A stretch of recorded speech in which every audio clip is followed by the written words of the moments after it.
John, How are you? I'm well. How are you? I'm doing well, thank you. Good. John, meet Evelyn. Evelyn, meet John. Hi, Hey, good Evelyn. to meet you. Nice to meet you also. So it's 7:01. I didn't hear from anyone else. Well, I did hear from two other people. One couldn't make it and one thought he probably had to work late. So I don't know whether he'll join late, but I'm just going to record this and I will send you guys the PowerPoint slides afterwards and the recording if you would like it. And then everybody else who couldn't make it tonight will just get the recording. So why don't we get going? Okay. All right. So Evelyn, you've seen some of this before. I got to share screen. Hold on. Okay. But some of it is updated from, I think the last time I probably presented this was in 2019. So let me see if I can figure out this sharing thing. Yay! All right. Okay, so John, I'm going to preface this by saying, let's see, from the beginning. There we go.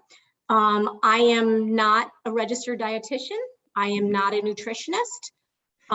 What I am is an endurance athlete who has made probably every nutritional mistake that there is. So I have learned from my mistakes. I have worked with two nutritionists who are either currently or in the past have done the USA Triathlon coaching certification nutrition portion. And so, you know, they know what they're talking about. Let's go forward. So common race nutrition plan errors.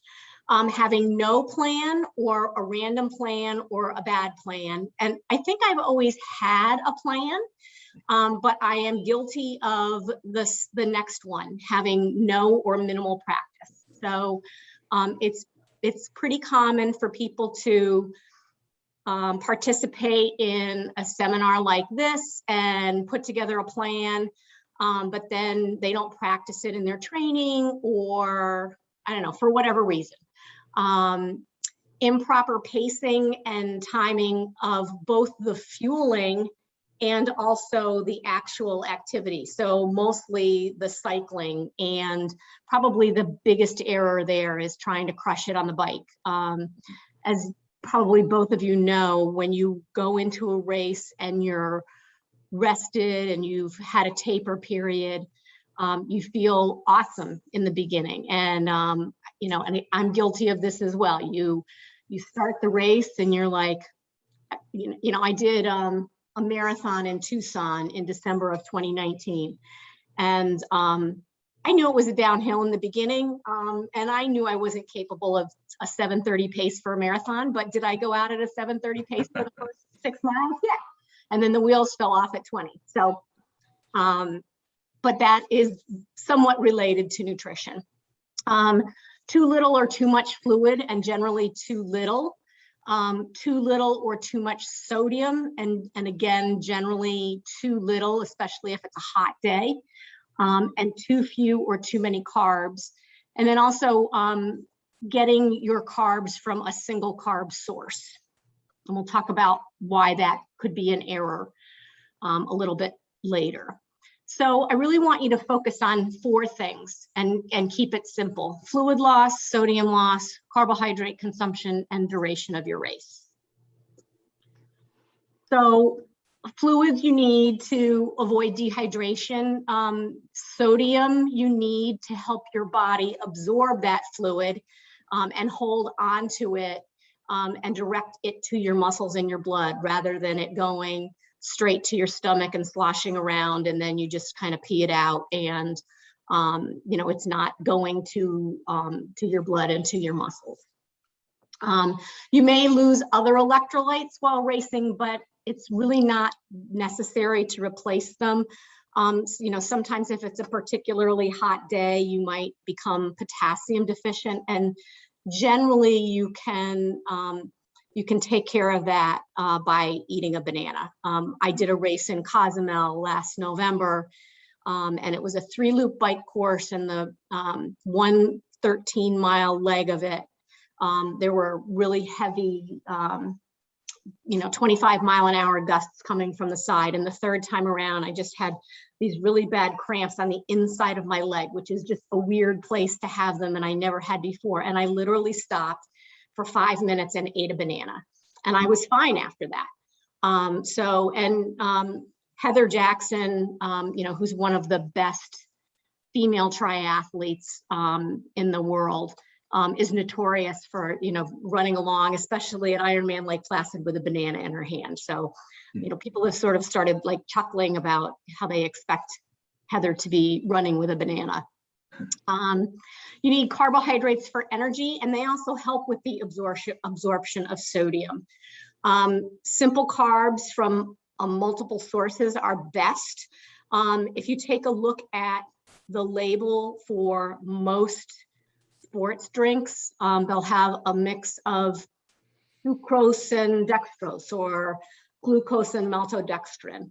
And the reason why having a mix of multiple sources is good is that carbohydrates with a high glycemic index, which is what GI is on this slide, they enter your bloodstream more quickly. So, you might start out the day, well, first of all, you're going to start out the day with glycogen stores from what you ate for dinner the night before. So you're pretty good with carbohydrates for 60 to 90 minutes. Excuse me. But those sugars with lower glycemic indexes, fructose, brown rice syrup, sucrose, those are going to enter your bloodstream more slowly. So those are carbohydrate sources that are more valuable at the beginning of the day, because you have those glycogen stores from the night before, and you don't need those carbohydrates to be absorbed quite as quickly as 10 hours into an Ironman race. And the goal is to keep your blood sugar levels stable rather than, and this has to do with timing as well. So, you don't want to, save all of your eating and drinking for 45 minutes, into the start of your ride. You want to be fueling on a more frequent basis. And the more you complicate the plan, the easier it is to start forgetting stuff. 5 hours into an Ironman bike ride, if you don't have an alert on your computer or your watch, you're going to go, okay, so when was the last time I took a gel? Or when was the last time I had something to drink? So if you're just paying attention to those three things, sodium, carbohydrates, fluid, it's going to be easier to remember to execute your plan. Avoid what you don't need. Vitamins, fiber is just going to give you GI upset on race day. Large quantities of fat and protein are going to interfere with the absorption of your carbohydrates. And you need all of those things on a regular basis in your day-to-day diet, particularly protein for muscle repair and power and growth and endurance, but you don't need them on race day. And none of those things above there are going to help you go faster or make it, or better ensure that you're going to make it to the finish line. Some of them are going to upset your gut, and some of them are going to slow digestion of the things that you do need, like carbohydrates. So how much fluid? Generally 24 to 40 ounces per hour. If you're feeling nauseous, it probably means that you're dehydrated. And a good way to try to figure out more precisely how much fluid you should be ingesting is to do a sweat test. So Evelyn, you've done a sweat test with me before. John, I will have you do one after the half marathon. And basically you weigh yourself naked before and after, You exercise. I like to have people do a 1 hour bike ride on the trainer at a half Ironman sort of intensity level. You're allowed to drink water during the sweat test, but what you want to do is see how much weight you've lost by sweat, and then add into it what you've consumed in terms of fluid. So that's basically how you do the sweat test. The sweat test will also help us figure out how much sodium loss is going on. And again, this is going to be a little bit of an estimate because we're not using sophisticated equipment like they have in a lab that's going to give you a better sense of exactly how much sodium you're losing. But on average, sweat includes about 500 to 6 milligrams of sodium. It can range from 220 to 1,000, depending upon weather conditions, depending upon biology. When you're in better shape, you're not going to sweat as heavily. And even if you're not a heavy sweater, which I'm not, I get very red, but my kit gets very salty, and my dog likes licking me after a hard workout because my face is very salty. So when I'm supplementing salt, I'll err on the higher side, which I feel comfortable doing for myself and for many of my clients, unless you've got some kind of health condition like high blood pressure that would make us think twice about giving additional salt. So not only the white salt on your kit, but also if you find that you're cramping, that might be an indication that you need to add a little bit more salt. And then trying to figure out how many carbs, that's a calculation that's based on your lean body weight. So I have most of your weights from the profile form that you filled out. If you know about what your body fat percentage is, either you've had it measured with calipers or you've got a scale that you step on and it gives you an estimate of what your percentage body fat is, that would be helpful information to me. And then you take 5/8 of your lean. So if you're 15% body fat, you take your weight times 0.85 times 5/8, and that gives you the number of grams of carbohydrates that you should be consuming in an hour. And then 2/3 of that is probably the right amount on the run. It's just easier to get that fueling in on the bike. It's harder on the run, and so you want to sort of front load all of that fueling on the bike. But in general, it's 60 to 90 grams of carbs per hour on the bike, 30 to 60 on the run. So what I've done is put together sort of a test case that will demonstrate how you come up with what the fluid, sodium, and carbs, what you should be ingesting and sort of how to get there. So let's assume we've got a 175-pound male, and in the process of his sweat test, he loses 1.5 pounds, and he drinks 6 ounces of fluid during the sweat test. So his fluid loss is going to be 16 ounces times 1.5, so 16 ounces per pound. So that gives you 24 ounces plus the 6 ounces that he drank, so a total of 30 ounces of fluid loss in an hour. For the sodium loss, you take that 30 ounces and using an average of 600 milligrams per 16 ounces. So that gives us about 1,125 milligrams of sodium that's needed per hour. And then for carbs, again, assuming he weighs 170 pounds, he's got 15% body fat times that 5/8. So there's your 90 grams of carbs per hour, which is within the range that we saw on the slide before, in that 60 to 90 grams per hour. And again, this is all on the bike. So then it becomes a math problem. You're going to start out with the fluid. So a bottle in it. So assuming a 20-ounce bottle. So most bottles are either 20 ounces or 24 ounces. So I'm going to go with 20 ounces just because that's what I have more of in my cabinet. If you're small like I am, the 24-ounce bottles I sometimes have trouble fitting them in my bottle cages in my frame. So we're going to go with 20-ounce bottles. And we're going to be using sports drink. And I am assuming Gatorade Endurance. And I would encourage you to consider using Gatorade Endurance, particularly if you are doing a race where that is what they're going to be serving on the course.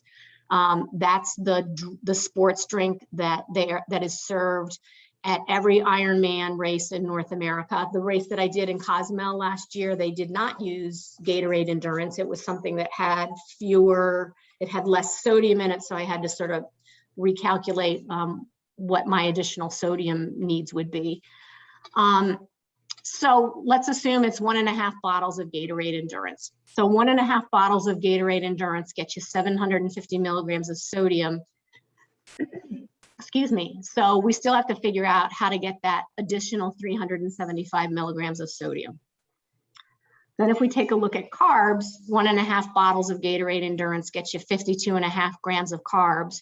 So you still need 37.5 grams of carbs. If you take a look at gels, and you don't have to be supplementing your carbohydrates and your sodium with gels, but let's just assume gels. Many gels include 20 to 22 grams of carbs. So two gels will get you to your carb goal, even a little bit over your carb goal. Many of these gels also include sodium. So if you consider using a gel that contains sodium, let's use GU salted caramel, for example. So each GU salted caramel gel contains 22 grams of carbs and 125 milligrams of sodium. So you're going to ingest 2 of them to get to your 37.5 grams of carb difference there. So you'll get another 44 grams of carbs and another 250 milligrams of sodium. So you're still 125 milligrams of sodium short. Whoops.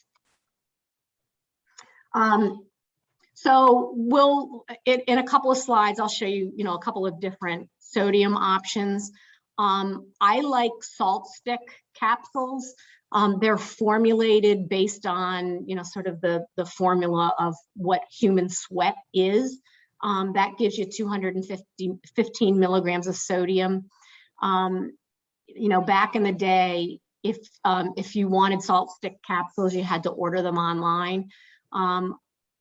I don't go into that many bike shops or running stores anymore, but a lot of them aren't carrying any nutritional aids. So, most of the stuff you're going to have to order online, and it comes quickly. So I like salt stick capsules, and we'll get into a little bit later how you carry all of this stuff. But one of the reasons I like them is I'll take like a Noon or a base salt little vial container that's empty, and I can fit about 12 salt stick capsules in that vial. And so I'll put them in that vial. It's pretty, watertight if it's a rainy day, and then I can just stick it in a back pocket in either my tri-top or my shorts. So I like that because it's a nice, convenient way to carry it all. There are 2 products that come in a formula, if you will, that looks like table salt. So one of them is base salt, and the other one is Gatorlytes, which is a Gatorade product. So base salt also comes in a little vial, and what you do is you pop the top, you lick your thumb, you put the salt on your thumb that's wet, and you lick your thumb, and you do that. 3 licks is 290 milligrams of sodium. With the Gatorlytes, it's a powder that you can just add to your sports drink. So that's also pretty convenient. I just learned about Gatorlytes, so that they come in little pouches. You can just add that to your sports drink. And the advantage of the base salt and the Gatorlytes is that it's going to enter your bloodstream more quickly than the salt stick capsule because the salt stick capsule is enclosed in a gel cap. So that there's a little bit of an advantage of doing that there. You know, the disadvantage of the Gatorlytes is if you prepare your own sports drink in the beginning, or you're using your own sports drink throughout, you can add the Gatorlytes then. But if you're taking what's on course, you're gonna grab a bottle from a volunteer at an aid station on course, then getting that packet of Gatorlytes powder into your sports drink might be a little problematic, but these are just things to consider. Okay, so Plan B insurance. So even if you're using your own sports drink, you're using Scratch or Tailwind or Osmo or, you know, one of the other products, consider doing some of your training, or at least getting used to the taste of Gatorade Endurance or whatever it's going to be on course. Bottles pop out of bottle cages. If you have loaded up 3 or 4 bottles of sports drink for the second half of an Ironman, the volunteer might not be able to find your special needs bag, or you run out or you can't carry enough. And it's also a good idea to carry extra sodium with you if it's hot, if you get a stomach twinge, or if you're out on the run and your stomach starts feeling, hi, Scott. Gretchen says hi. So if you're out on the run course and your stomach starts getting, you know, sloshy, if you take some additional salt, that might alleviate the sloshiness of your stomach. And then on the run, take 2/3 of what you do on the bike. So I'm not going to go through this. You know, basically, you can multiply the bike calculation by 2/3. So that's what this slide shows. Okay. Again, research has shown that a variety of different carb sources is best. And again, go from high glycemic index, go from low to high glycemic index through the day. I think we talked about most of this. Make sure you avoid artificial sweeteners. There are a bunch of sports drinks out there that advertise themselves as low sugar. You know, that's fine for, you know, giving them to your kids and who you don't want to be ingesting a ton of sugar, or if you like the taste of Gatorade and, you know, that's what you're drinking to, you know, on a hot summer day, but you don't want all the sugar, that's fine. But just make sure you're avoiding artificial sweeteners when you're training and racing, because a lot of them can cause GI upset. So there are some cool technology aids that are out now. Gatorade makes a patch that supposedly measures sweat rate and fluid and sodium loss. I've never used one. I'm intrigued and I'm gonna try one. I don't think they're that expensive. So basically, if you look down in the lower left corner, apparently, like, you stick this on the inside of your forearm, and those little channels supposedly fill up with sweat, and that's how they get the information. There's a product now called from Super Sapiens, and I don't know if either of you watch, you know, some of the professional triathletes. A lot of them have YouTube channels. So if you watch some of the recent racing, you'll see some of these athletes with that patch on the back of their arm. It's basically Abbott's Libre glucose monitor, and they've adapted it for use with endurance athletes. And so it measures real-time glucose levels and will send the information to an app. It's not available in the US yet. And it's helpful to give the athlete information about how they should prime their glucose, their carbohydrate needs prior to their workout or their race, during their workout or their race, and then afterwards from a recovery standpoint. But you'll start, seeing that more and more. Super Sapiens is sponsoring a bunch of races. I think they're a Kona sponsor, in fact. So, hopefully before too long, it will be available in the US and it won't be prohibitively expensive, because right now it's not available in the US and it's expensive. So, okay. A lot of times I get the question, why can't I just drink water? I hate Gatorade, I hate the taste, I hate sugar, hate. And the answer, and there's a couple of reasons why. You're not replacing your lost sodium. You need to figure out a way to replace lost sodium.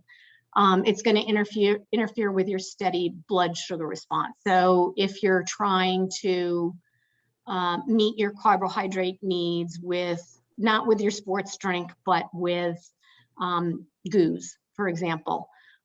First of all, it's going to be hard to eat 3 to 4 goos an hour. That's a goo every 15 minutes. And the tendency is, so you're probably not going to be doing that. Maybe you're taking in 2 goos every 30 minutes.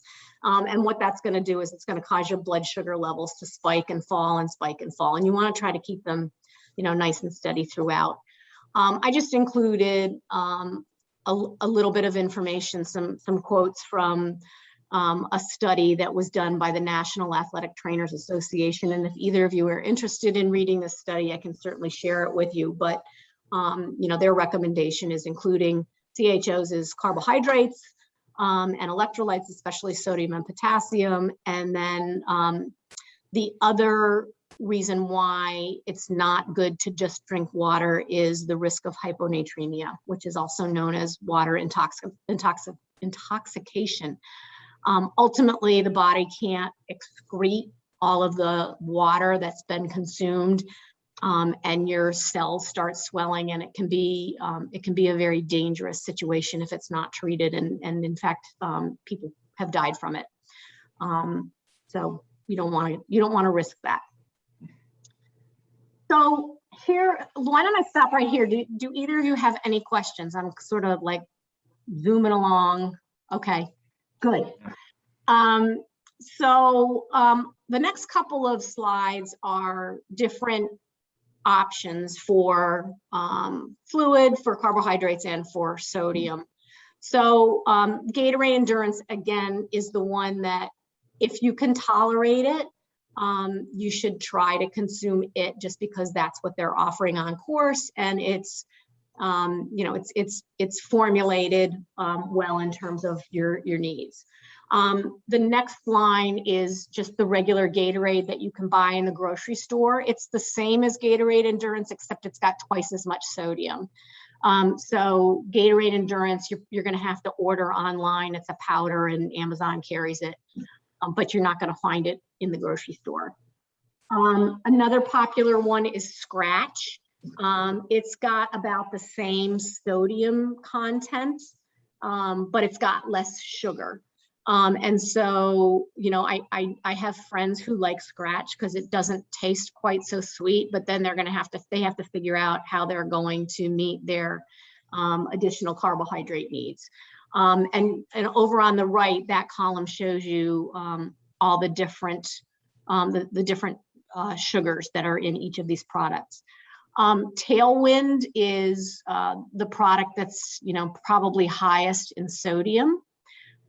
Infinite, again, a good choice, although and if you and it's got a higher carbohydrate content, so that might be a good option if you're a bigger person and you need more carbohydrates.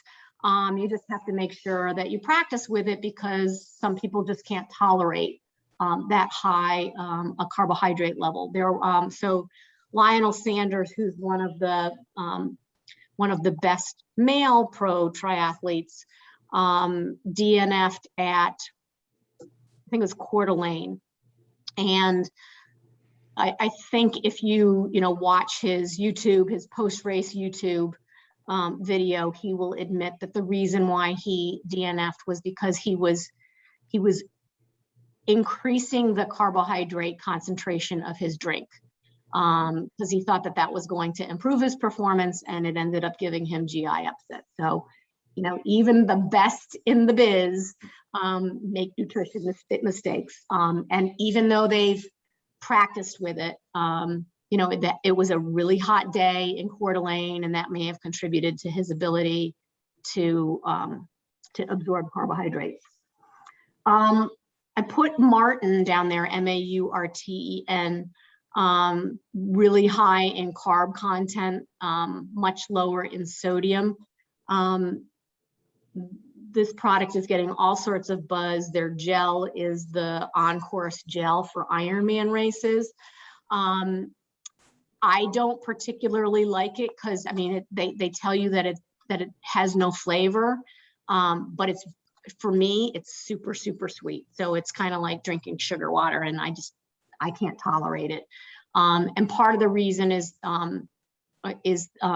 that they include pectin in there, and pectin is an ingredient that you need to use when you're making jelly. So I think they also have pectin in their gel, and I don't know if you've tried their gels, and I can't tolerate their gels either, because like you put it in your mouth and the consistency is almost like tapioca pudding. So again, you got to try these. I'm the opposite. I love Maurten, but I can't stand GU or any other one. So it's There you go. Yeah, I like Maurten too. Okay, so I'm in the minority here. It takes some getting used to. Yeah, for sure. Yeah, I mean, I remember taking it out on a ride one time and like sticking it in my mouth and going, whoa, if I like this. And then the last one that I highlighted was Nuun. Nuun was really popular for a long time, I think, because there's a school of thought called metabolic efficiency.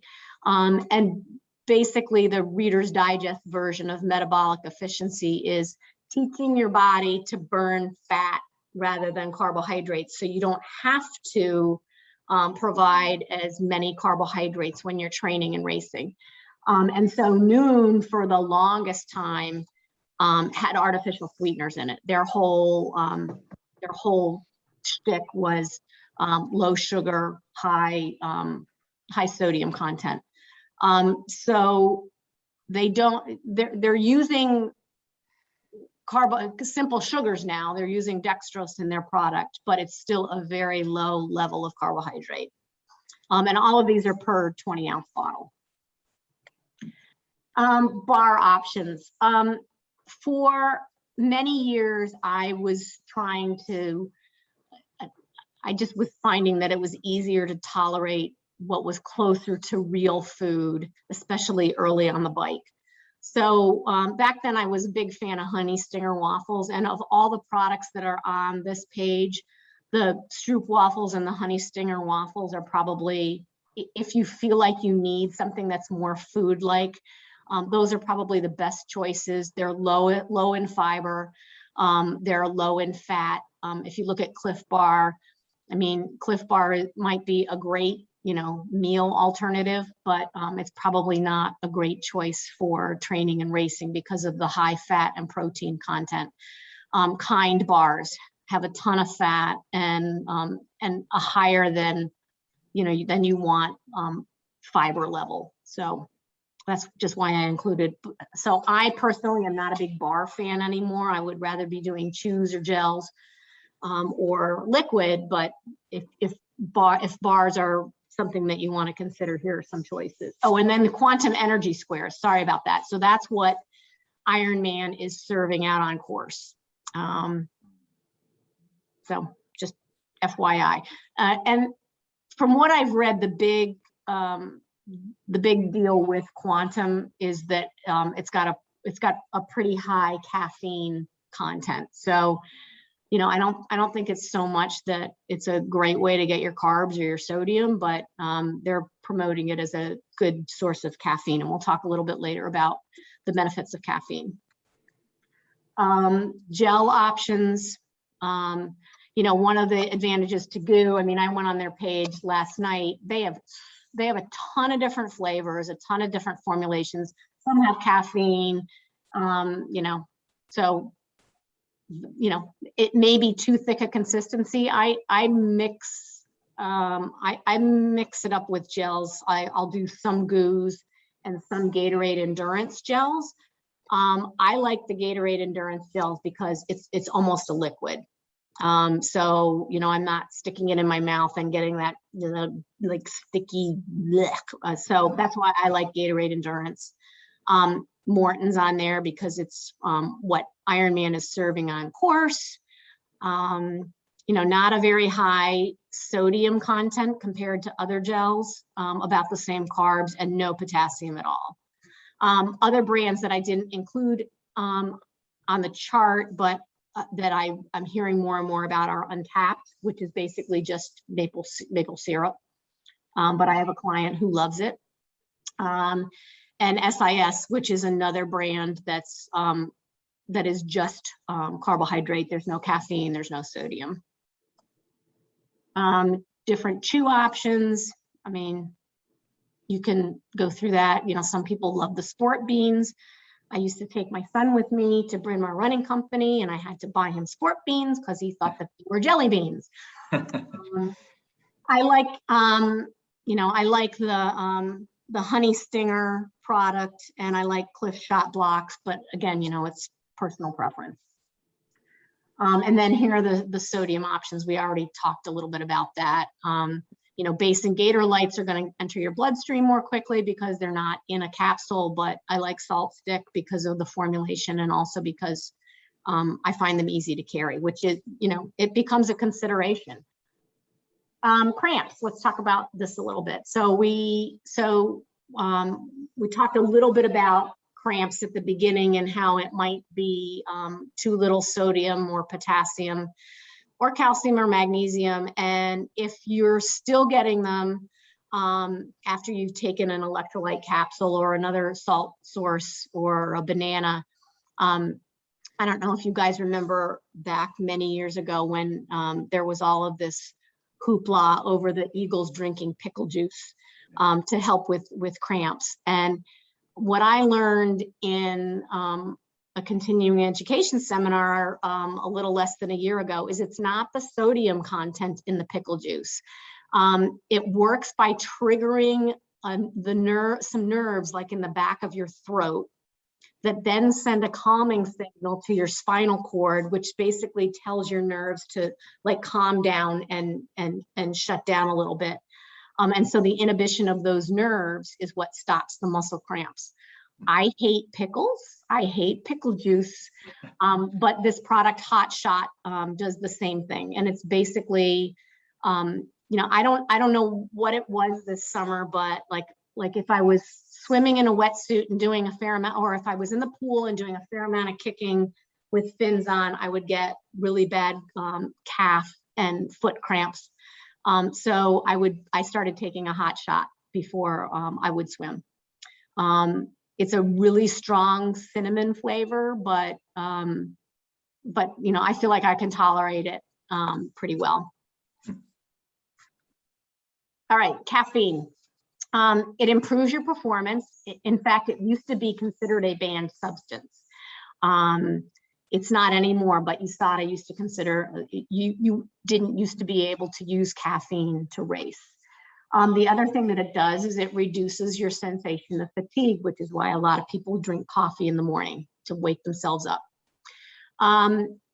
It's okay to use caffeine as a tool, especially if you feel like you can tolerate it. I remember I worked with a woman and if she had a cup of coffee before she made a presentation, and she would get up and she would like do this because she was super nervous to be presenting to begin with, but she just couldn't tolerate caffeine very well.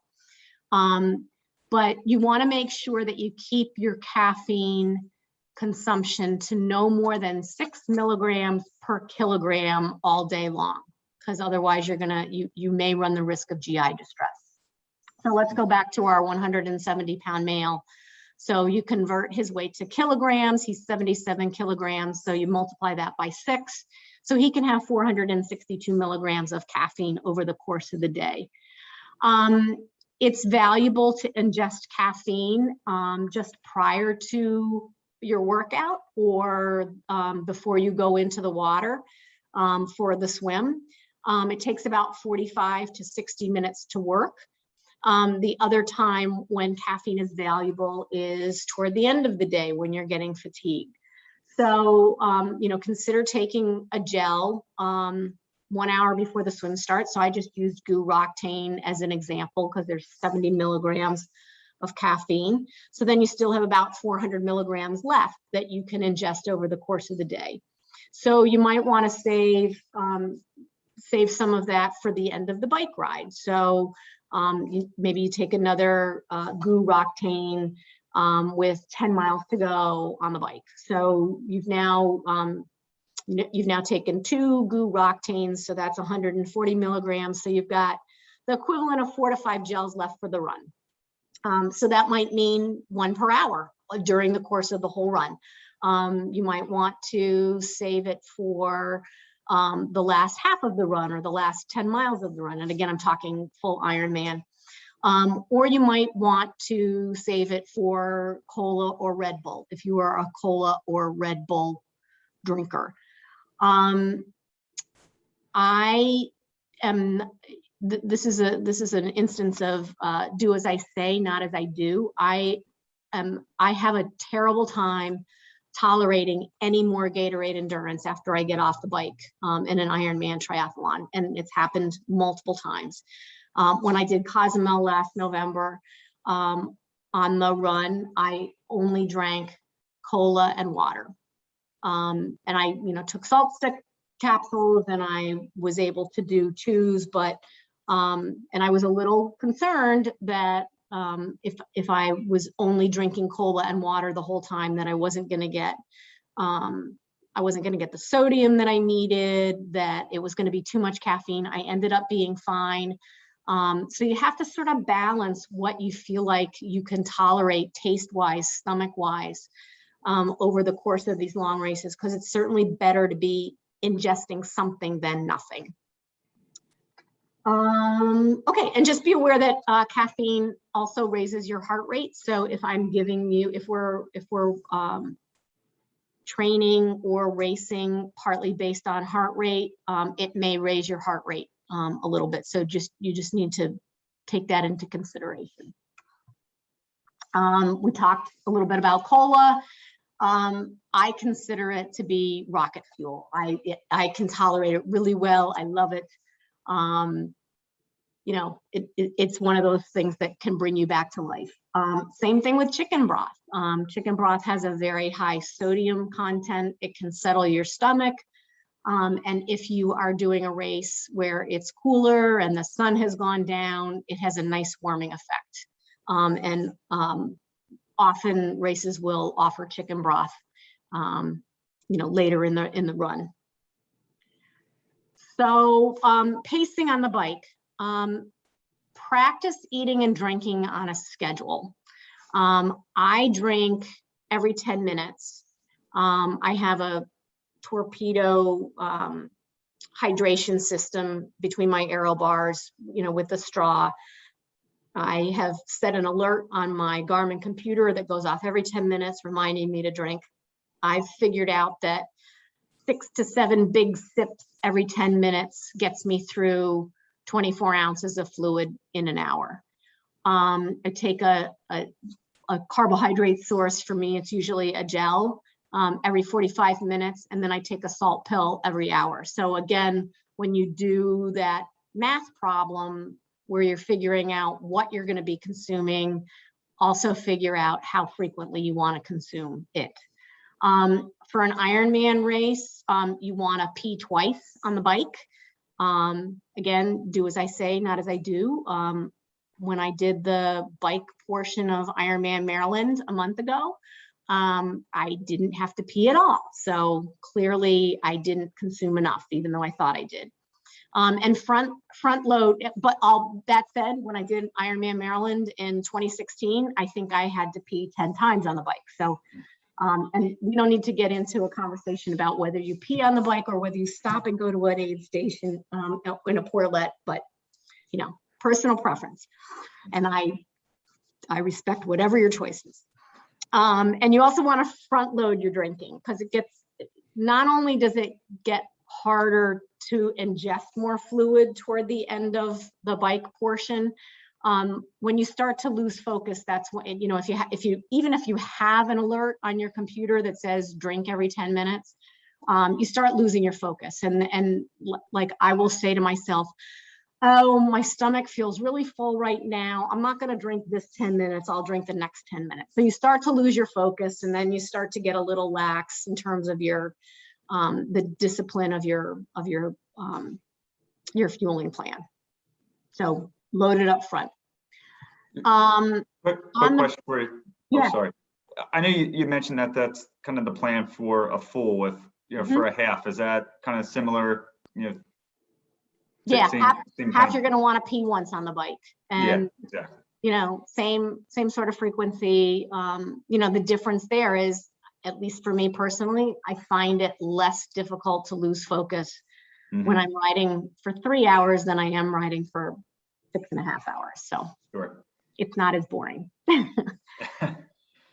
On the run, so you know, particularly for you, John, coming up the half marathon, try to get in sports drink at every aid station, and try to get in 2 to 4 ounces, whatever you can. You know, if you're somebody who stops and walks through the aid station, maybe you can get 4 ounces in, or maybe you start walking through the aid station for, you know, after mile 10, and then you can get more in. And you're running through them in the earlier aid stations, and you're only going to get 2 ounces in, but try to get something in. If it's a hot day, which I don't expect it to be for the Philly half, but you never know, you may need to supplement by running with a fuel belt or a hydration vest. You know, if you watch old video of Kona, Craig Alexander used to often run with a fuel belt because he wanted to be supplementing. You know, even though there was an aid station at every mile, he wanted to be supplementing. Or maybe he was just drinking what he was drinking, who knows. You want to try to get in another 20 grams of carbs per hour. You know, you can do a gel every hour if you like chews. I figured it out at one point. I want to say like each of the Honey Stinger chews is like 4 grams of carbohydrates. So you could like take 2 of those at every aid station. So again, it's kind of a math problem, and like they don't tell you on the package how many grams of carbs there are per chew, but you got to open up the package and it says it's, you know, 60 grams of carbs for the whole package, and there's 8 of them in there. Then you just do, you know, you just do the math. And then a salt pill every hour. So I'm not going to go through this page, but you know, this is the sort of, if we haven't done your sweat test yet, or if you're overwhelmed, this is sort of very generally what will probably work for anybody. You know, it might be more, it might be less, but if you take these amounts during the course of a race, chances are you will at least get to the finish line. It may not be ultimately the ultimate for you from a performance perspective, or you may sweat more heavily than these amounts would be, but you know, it's better than nothing, sort of as direction. Okay, let's talk a little bit about what you're going to eat in the days leading up to the race. So generally, I'm going to talk half Ironman for you guys. So for a half Ironman, you're going to want to start carbo loading at dinner 2 nights before. So if it's a Sunday race, you're going to want to have a carb heavy, and I don't necessarily mean you're going to eat a lot of carbs, but the composition of your meal is going to be more focused on carbohydrates on Friday night. And then you should also have a carb heavy breakfast the day before on Saturday. After that big breakfast on Saturday, you want to think about tapering down the quantity of what you're eating. You sort of want to graze, again, with carbohydrates, whether it's pretzels or fig Newtons or Cliff Bars or whatever. You know, you want to graze during the day, but dinner should be the lightest meal of the day, and you should go to bed almost hungry. And then I've included a couple of different examples of carbo load items, you know, pasta, rice. Avoid things that are high in fat and fiber. You know, it's okay to have some protein. So if your go-to meal before a race is grilled chicken, then have grilled chicken or salmon or whatever. But just avoid those things that may give you GI upset. Race morning breakfast, nothing new. Shoot for 125 grams of carbs, and a small amount of protein is okay. Try to eat 3 hours before you plan to go in the water, which may, I mean, if you're staying in a hotel that's right next to the transition area, and the transition area, and you're going to start at 7 and the transition area doesn't open until 6, you might need to get up, eat, and then you can go back to bed. One of the things that my go-to breakfast used to be a couple of those kitty pouches of applesauce, and a banana, a smoothie with a banana, a scoop of whey protein, and then I would, the liquid that I would use would be like coconut water, or Drink Simple, which is, you know, it's similar to coconut water, but it comes from maple trees, and make a smoothie out of that. So I used to have that, and it was giving me some GI upset. So now I just eat like a plain bagel. That's all I eat for breakfast the morning of a race. So you got to do, again,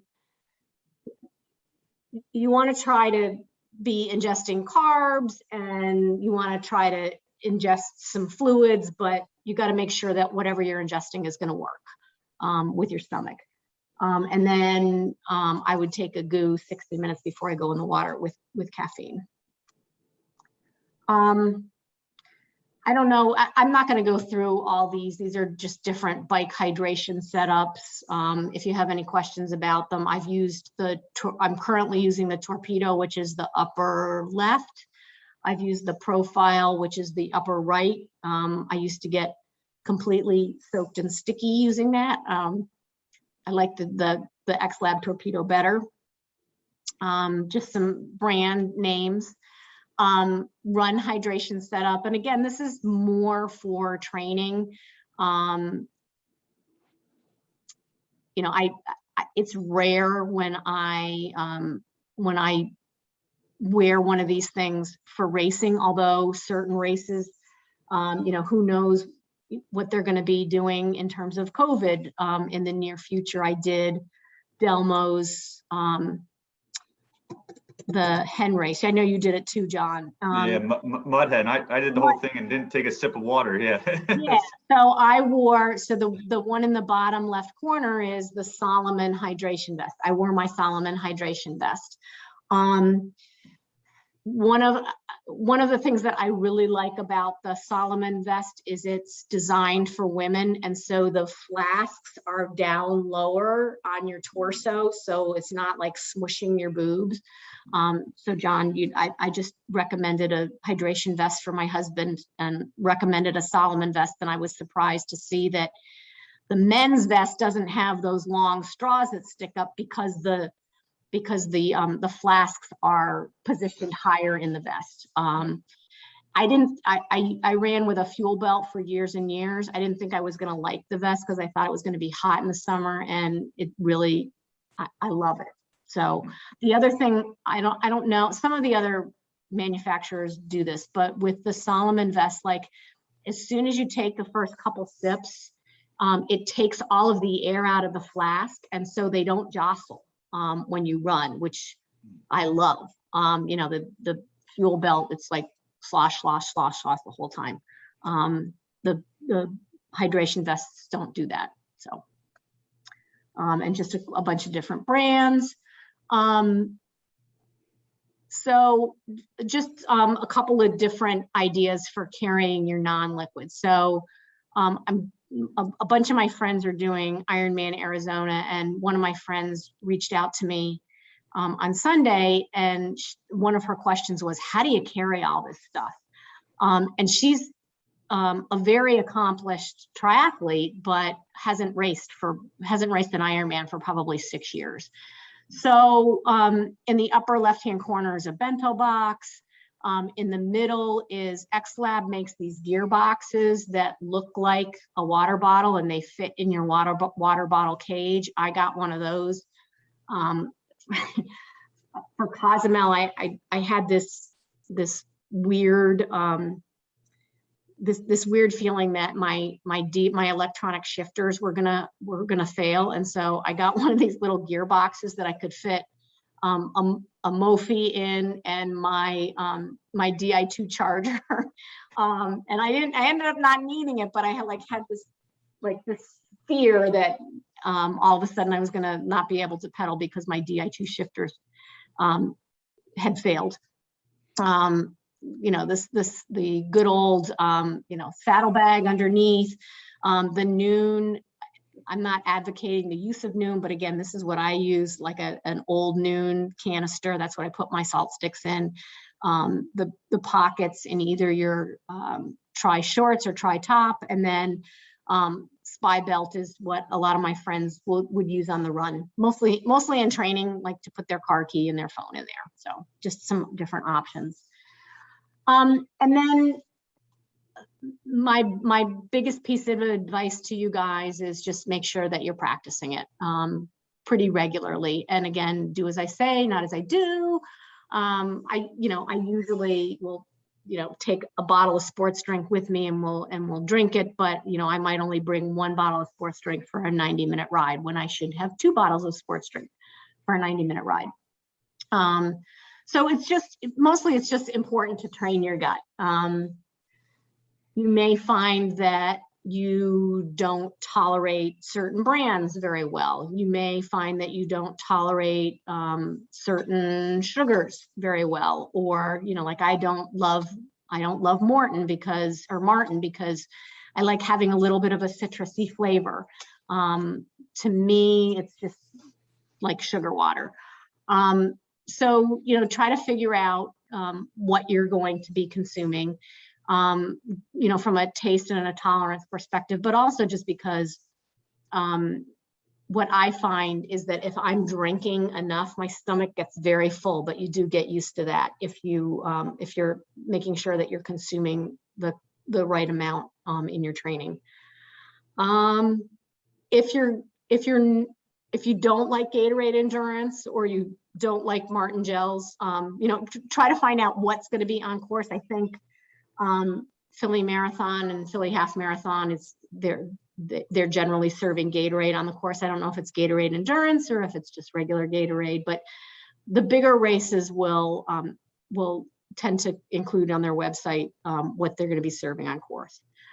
And if you are planning to use what they're offering on course, particularly for the bike, practice how you're going to grab that stuff. So, for example, in an Ironman triathlon and a half Ironman triathlon, generally the order is you get to the aid station and it's water, Gatorade, then like bananas and gels and stuff in the middle, and then I can't remember if it's either water or Gatorade water at the end. Gatorade water.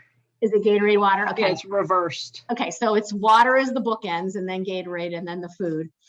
And what I like to do is I like to grab water and stick it in one of my water bottle cages just to pour over my head. And to keep me cool, because obviously this isn't universal, but pretty consistently what they're handing you at the aid stations is nice and cool. So if it's a hot day, I like having the water to pour on my head, and then grabbing the Gatorade, refilling my torpedo, and getting rid of that bottle before the aid station ends. It's just helpful to practice taking your hands off the handlebars, when you're drinking on the run, it helps to be able to, practice taking the cup and sort of smushing it in half so it becomes more of a funnel, so it's easier to drink rather than, drinking it when it's, nice and round. So how to get rid of trash that you don't need. So like if I take a gel when I'm on the bike and I'm not near an aid station, rather than trying to stick it back in my bento box, what I'll do is I'll take the gel and I'll like fold it up and then I'll just stick it up the leg of my shorts. Because it's just easier than, trying to find a pocket and manipulate and do that kind of stuff. So, when I did a race one year and I grabbed the special needs bag at halfway on the bike, and the volunteers were just handing them to us on the fly. So you could stop if you wanted, but you didn't need to. And so I grabbed mine and I grabbed what I needed out of it. But then I'm like stuck with this bag. So I had to like stuff it up my tri-top until I got to the next aid station. And then I took it out of my tri-top and tossed it. So it's just helpful, I think, to practice riding with one hand. If you ever do a race in a country where they drive on the left side of the road, the aid stations are going to be on the left side of the road. So, I'm really good at holding on with my left hand and letting go with my right hand. I'm not so good with holding on with my right hand and grabbing with my left hand. So, if you're going to do a race in Australia, practice letting go with your left hand before the race. So that's pretty much it. Questions? I don't have any questions, but I have a suggestion. Okay. You know how you were talking about using the Noon bottles to hold salt sticks? I go to the drugstore and I will buy the tiny little Ziploc bags that you can use to put vitamins or pills in. Okay. So they're about like 2 by 3 inches. Got And it. I'll put like a dozen salt stick capsules in that, and it fits in my pocket of Okay. my kit. And when I need some, I leave the Ziploc part open at the top. Okay. And I just reach back and grab one when I need it. And Good. the bag keeps my sweat from, getting into the capsules, but it's Yep. easy to access. Good suggestion. And Yeah, and one-handed. I do something similar with sandwich bags if I'm using chews on the run. So Yes. those chew bags aren't resealable. So Oh, they're once terrible. you open Yeah. them up and the tear might be halfway down the bag and then they're all over the place, and if Yeah. you're pouring water on yourself, then all of a sudden you got like Jello in the back of your pocket. So I Yeah. do use sandwich bags for chews on the run. Yeah, me too. All right. All right. Very informative. Yeah, I hope thank it you. wasn't overwhelming. I will I'm say, gonna have to go through the presentation again slowly, but just. and any questions that you have, John, please feel free to reach out. And again, hopefully some of this is helpful for your upcoming half marathon. But what I really wanted, I really wanted to get this in front of you before we start half Ironman training, because I think it's valuable to like go into the training knowing this stuff and giving yourself the maximum amount of time to practice and like figure out what it is that you're going to consume. No, absolutely. I appreciate it. And I am one of those heavy sweaters that end up, cramping on the run. And, I've only done short distance races, but, so I think it'll be good to do the sweat test and work out all those calculations to really hone in on it. So Good. Very informative. Yep. Perfect. Great. All right. I won't keep you any longer. Yay. It's just about an hour. I love it when I'm pretty close to being where I promised. So I'll let you guys go. Have a good night. And again, if All you right. Thank you, All right. Gretchen. Thank you You're so much, welcome. Kristen. Nice to Okay. meet you, Evelyn. All right. Likewise, John. Take care. Bye. Bye.